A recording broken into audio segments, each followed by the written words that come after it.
大家好，我係 KC，一個普通嘅香港人。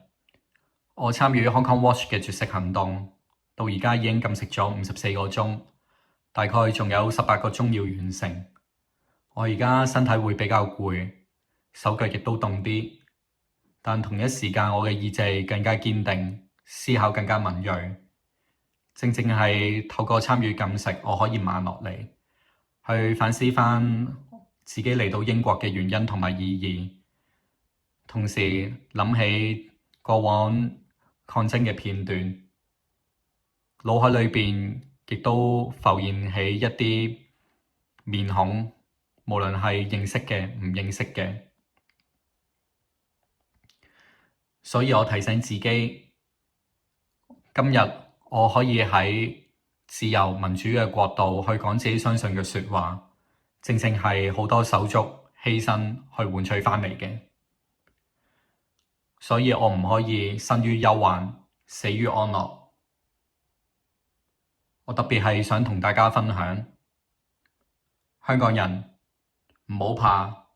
要加油，喺自己嘅平台裏邊盡做，就好似2019年嘅抗爭，我哋互相扶持，喚醒咗好多人，由被中共一步一步咁樣去蠶食我哋嘅香港，到而家好多人企出嚟去捍衛自己嘅人權同埋自由，改變自己嘅命運，所以我哋要繼續努力落去。我亦都希望藉着今次嘅機會去多謝 Hong Kong Watch 嘅支持者，無論你哋係嚟自世界各地邊一個國家、邊一個種族，但係你哋願意企出嚟去同香港人同行，支持我哋捍衛人權同埋自由，我哋感謝你哋。喺畫面上邊，大家見到一隻空碗同埋一杯水，對我嚟講，呢一個空碗係代表犧牲，而呢一杯水係代表希望。我相信所有嘢都係先有付出，後有收穫嘅。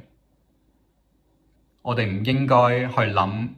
淨係諗做唔做到。同時間，我哋更加要去諗，我哋應唔應該去做，同埋我哋想唔想去做。歷史話俾我哋聽，極權總會有倒台嘅一日，但係自由意志，只要我哋堅持落去嘅話，我哋嘅價值係會傳承落去。縱然面對唔同嘅打壓都好，我哋要加油。只要我哋努力落去，我哋就會見到有希望。